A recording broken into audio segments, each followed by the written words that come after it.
world's in chaos, but we stand tall. United we back, we answer the call. The Rule Report, our guiding light. Together we'll conquer with all our might. Prepping for tomorrow, securing our fate. Arm in arm, we won't hesitate. In this journey, we're hand in hand. One community across the land. Hello again and welcome back everybody to another edition of the Rural Report. I am your Rural 2IC and it's been a little while, so I wanted to do another one about the ugly truths about SHTF. Now, this one I'm going to start off with a little something, and what I want to do is I want to move over because I want to put it right here. And what you'll see is right there, it's a clip right there from CNN. A lot of you has probably seen this from various other people, but it is the U.S. has seized Venezuela President Nicolas Maduro's airplane after determining that its acquisition was in violation of U.S. sanctions. The U.S. flew the aircraft onto Florida on Monday, and they confiscated it from the Dominican Republic. Now, there's a couple of interesting things that I want to talk about when it regards to this very, very topic, and how it kind of ties into preparedness as well. S2 Underground did a really, really good video on this yesterday, and I highly encourage you to go look up that video. I believe it was 8 minutes long or so, so not terribly long, but if you're short on time, I believe it's the last like 2 minutes or so where he really focuses in on that, and his take on it is very, very impressive. So I want to expand on that. One of the things is this is unheard of. Okay, we don't do this. Nobody does this. It doesn't matter what your definition of bad people, whether it's Russia, China, North Korea, Iran, whatever.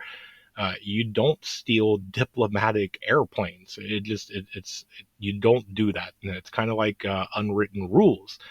And so once it has been done, you open Pandora's box. There's no closing it. And here's the big takeaway from this too. For what? What's the reason? Okay. People break rules and laws, whether it is nationally or internationally, all the time, each and every day. And you kind of have to have that whole thing of is the risk or the reward, which one is kind of greater. And so it's kind of like if you want to put this into perspective, all this ICC or the International Criminal Courts, where they have put out arrest warrants for all these leaders and stuff. I believe the latest one is where they want to arrest Putin for his alleged war crimes. Now, I'm not getting into any of that. Whether you believe it or disbelieve it, that's up to you. But he is scheduled to go to, I forget the name of the country, but whatever it is, that country has signed a accord years ago, and they are obligated by Article 9 or something along those lines, and they have to abide by the ICC. And so when he lands, they basically made a statement, threatening statement, that the second that he lands, they must arrest President Putin. I believe, and I'm still verifying on this, it looks realistic enough, but they basically told them to F off. They are definitely not going to do that. They basically, I think, called everything a joke. Why is there a UN? Why is there a NATO? And things like that. And so I doubt it's going to happen. But, it'd be one of them things. If he steps off the plane, it would set a very big precedent. So we go back to this. Now that it's been done, there's a lot of dangerous things that go along with it. Let me share another picture real quick before we jump into this. I found this very interesting, so let me put it up right here. And this is Kaneko the Great, and he was giving the breaking news that the U.S. seized the airplane. But Elon Musk said unless the Brazilian government returns the illegally seized property of X and SpaceX, we will seek basically to reciprocate the seizure of government assets.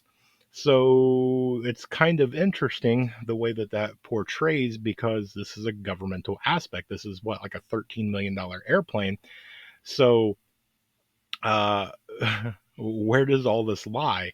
Was Elon in on this, or did maybe he wasn't in on doing it, but maybe he was in on knowing about it. It's a very interesting.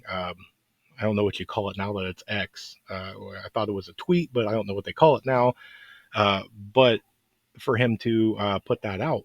And so going back to this sets a whole different precedent. So now U.S. assets are now at risk, right? Anytime that we send any of our diplomats out, and we have a ton of diplomatic planes. Uh, the most notable are your blue and whites, your things like Air Force One, Air Force Two. Um, there's all sorts of them that are quote unquote diplomatic planes, but it's also any sort of government plane. We own a lot of government airplanes, and it doesn't matter necessarily if it is a country that is unfriendly to the U.S., or even if they are friendly to the U.S. It doesn't necessarily mean that our assets are safe there. And what stops at airplanes now? Now Pandora's box is open. So does that mean that anytime one of our diplomats go overseas anywhere, that they're going to have military, escorts and military guards stand at all those assets to make sure that they don't get mysteriously repoed, I guess is what you would want to call it. More correct, I guess, would be seizing them, right? So, when you go into this, you got to look at who it is too. So, we're talking about Venezuela. We're talking about the oil lines now. Venezuela is right there in the ballpark, right in the area, if you're looking on the map, of one of the biggest oil reserves in our hemisphere here. And so, he's kind of got all the cards going on. Uh, you know, he can pull a lot of strings. I know a lot of people are talking about what's going on in Colorado, and the people behind that are what? Oh, that's right, Venezuelan gangs. Well, that's interesting. Wonder if that had any sort of role to play a part in any of this. Um, so he controls a lot of the oil. He controls a lot of the quote unquote gang activity that has come across the border. He could probably make some phone calls and some other arrangements, maybe with some Mexican cartels, some other cartels of the South American nature and other things. He could turn some things pretty interesting. I'm quite certain that there's probably people all over North America, Mexico and Canada included, of various people of various backgrounds with ill intent that are just waiting on a phone call. And this could kick off that phone call. And it's very interesting because we're right here into what's going to happen in November. This is all happening really, really quickly. There's a lot of things unfolding. And I think that if we're going to take a step back and we're going to look at this more into the preparedness aspect, that when SHTF happens, there's a lot of things that are unspoken rules. You don't do certain things because uh, technically, while there's nothing stopping you from doing it, once it's done, you set the precedent. Or once it's done to you, that rule suddenly just kind of doesn't apply no more. So, if you're okay and you're just out doing some stuff and you stumble upon a camp and nobody's there, do you take all of the stuff, or do you go, okay, note this on the map and just move on? Because if you take all their stuff, it's that unspoken rule of, well, what happens if they stumble upon your camp, or your place or anything like that? You're starting something. And so it's that FAFO. And kind of the unspoken rule is don't mess around. Leave that stuff alone. It's not yours. You're not in a life threatening situation to where you absolutely need it. And so leave it alone. We kind of do that in today's society now. If something's not yours, you don't take ownership of it. So you just leave things where they lie. And I think that, we're starting to see a lot of this stuff unfold. as the days and the weeks leading up to November, I think that there's going to be a lot more of these events. You're going to see various things unfold. Some things that are kind of what you would expect, a few things that you may not have expected but are not that surprising. And I think we're probably in store for a shock or two as well. And so, it's kind of hard to prep for these things because you can prepare for certain things pretty easily. You can prepare for, weather events and natural disasters because we can look back through history. We can prepare for a couple of the unexpecteds because maybe it hasn't happened to us or our area, but it's happened in the past. So again, we can kind of look at history and at least get an idea of it.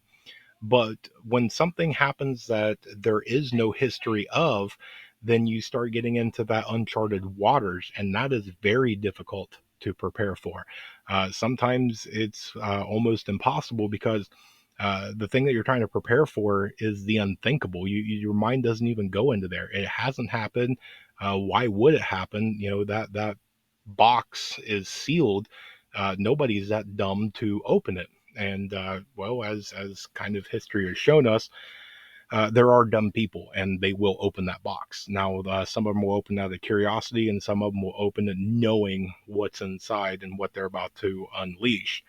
And when that precedence gets broken to where it is now set that the unspoken rules that a lot of us, kind of live by, once that goes out the window, you start challenging humanity in general. And because humanity must survive, you must have it to where there is that helping your fellow man, that kindness of not the shoot first, ask questions later. Now, I understand every situation is different and things like that, but it's kind of that thing. If you're out wandering around in the woods and you run across somebody, it's a multiple choice of the morale question of and a moral aspect. Is it A, do you run for cover? B, do you stand your ground?